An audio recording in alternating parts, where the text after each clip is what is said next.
What's going on, you guys? This is Dimension Scott back at you once again with a brand new video, and today we're going to be talking about my top 10 titles that have rotten bad scores.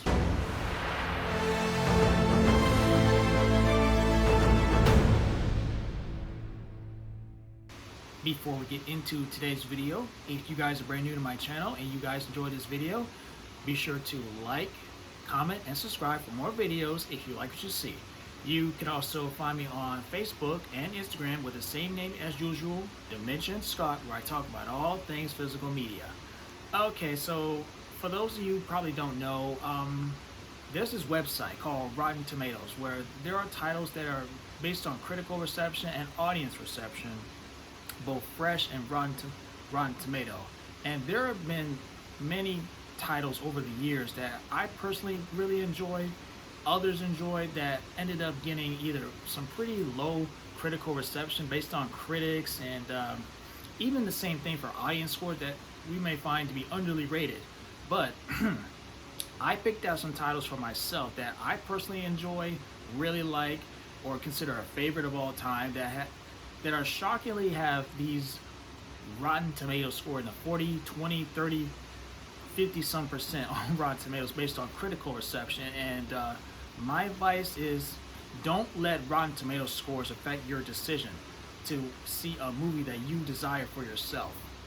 Just because these movies are Rotten Tomatoes scores that are so low doesn't mean the movie is bad.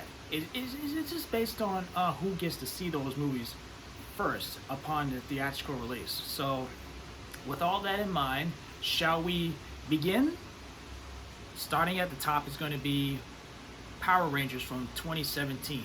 I used to enjoy Power Rangers as a kid. Not only Mighty Morphin, but many other Power Rangers seasons as well. And if you guys subscribe to me, you know I own some of those seasons on DVD as well.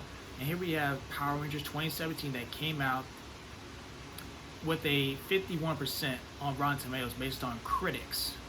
You know, if you're a Power Rangers fan, then you probably will have somewhat enjoyment out of this. I can't remember what its criticisms were, but as for myself, as a casual Power Rangers fan, this is a pretty decent, fun movie, and it's such a shame it never got a sequel that many defenders really wish it had gotten. Coming in at ninth place is the original Halloween 2 at a 33% on Rotten Tomatoes, which is holy crap. This movie should have got more positive reviews than what it actually has, a 33%. But Halloween 2 is a solid, great sequel, taking place in the hospital, picking up directly where after the original. It blends so well like its predecessor, with more blood, more favorite kills, like the famous hot tub sequence, and draining blood from one of the nurses and shooting Michael Myers' eyes out. It's insane.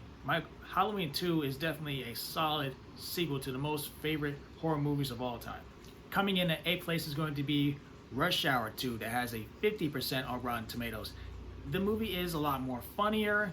It has more memorable sequences. It's funny. It's got action. It's got a great villain, and Chris Tucker and Jackie Chan once again playing their roles as these buddy cops button heads in Hong Kong, Los Angeles, and Las Vegas. It's so funny, it's so entertaining from start to finish.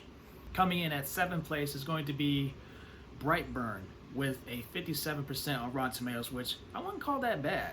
But for those of you who don't know, Brightburn is a horror movie. What if Superman turned evil instead of your favorite icon of hope? It's got brutal kills, the special effects, it has revenge in it. It's scary. That the kid who plays our what's his name is Brandon. He will get his revenge. He doesn't care who you are. Your mom, his dad, any friends, anyone who makes him mad, he will really brutally kill you. And it's like I was saying, what if Superman went to the more darker side of things instead of the light of hope? So I would definitely say, if you like some dark superhero movies, if you like horror superheroes, please check out Brightburn. Coming in at number 6 is an unpopular opinion, that is Batman and Robin with a 12% on Rotten Tomatoes. Now, I understand his criticisms, but for myself, the campiness is what makes it so much fun. It was my first Batman movie as a kid, and I used to play with the toys. I used to dress up for Halloween, all thanks to this movie. And I think Mr. Freeze makes sense, and the castings, it's fine. I'm totally okay with the casting choice of George Clooney as Batman, Chris O'Donnell as Robin, Arnold Schwarzenegger as Mr. Freeze, Uma Thurman as Poison Ivy, and I understand they really butchered Bane, but Bane was never a character I looked up to as a strong character, like from the comic books. So Batman and Robin is a campy, fun movie for myself with a 12% on Rotten Tomatoes. Coming in at 5th place is Teenage Mutant Ninja Turtles with a 42% on Rotten Tomatoes. From what I've heard, critics hated this movie, which is I don't understand at all. This is the closest adaptation of a comic book, based on four brother turtles raised by Master Splinter from Japan, and its tone, its darkness, they got the Shredder right. It's one of my favorites of all time, based on the Teenage Mutant Ninja Turtles, and I don't think no other film will ever top this. But a 42% is a complete no for critics to say about this movie.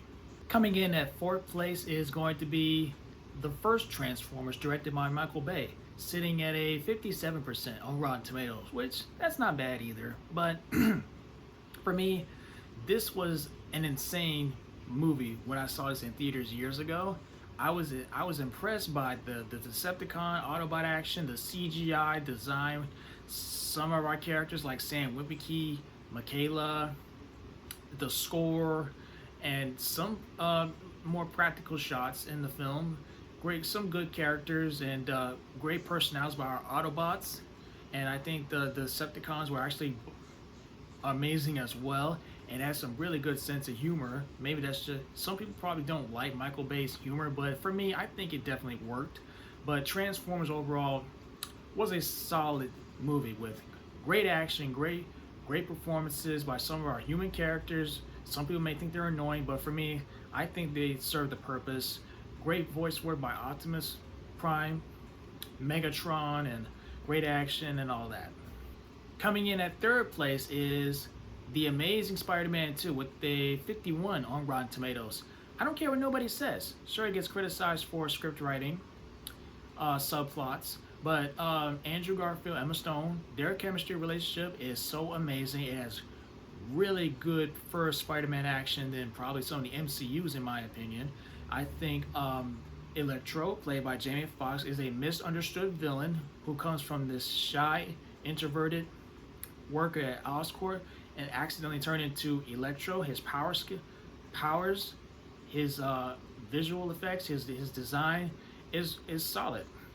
And Peter Parker also had to go up against his best friend Harry Osborn, turning into the Green Goblin, and even a few minutes of Rhino, and great score by Hans Zimmer. So, and like I was saying about Andrew Garfield and Emma Stone as their characters, and went from that to her tragically sad fall death, which is still impactful to this day. I think this is an underly rated Spider-Man movie that is overly hated. But coming in my 2nd place is Wesley Snipes as Blade. Super iconic. Wesley Snipes was born to be Blade.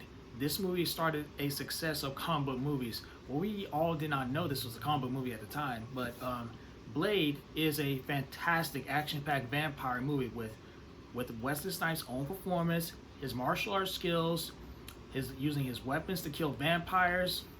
Deacon Frost is our villain, and from start to finish, this movie has incredible action. And when we get to the last action sequence at the end of this movie, it is epic, and it gives me goosebumps to this day. I freaking love Blade, thanks to Wesley Snipes' performance as this character, his martial arts, his action skills, the opening sequence in that vampire club, and defeating Deacon Frost and his minions at the end of the movie in the vampire temple.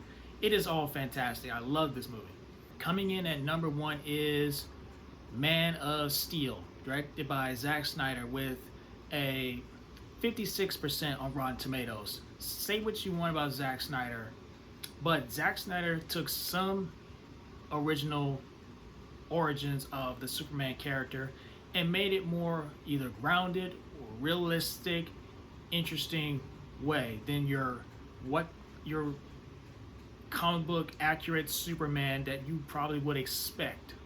But the directing, the visuals, the casting, action, villains, and score by Hans Zimmer is fantastic and epic in an interesting, realistic way based on Superman. So Man of Steel deserves much better than what criticism it gets.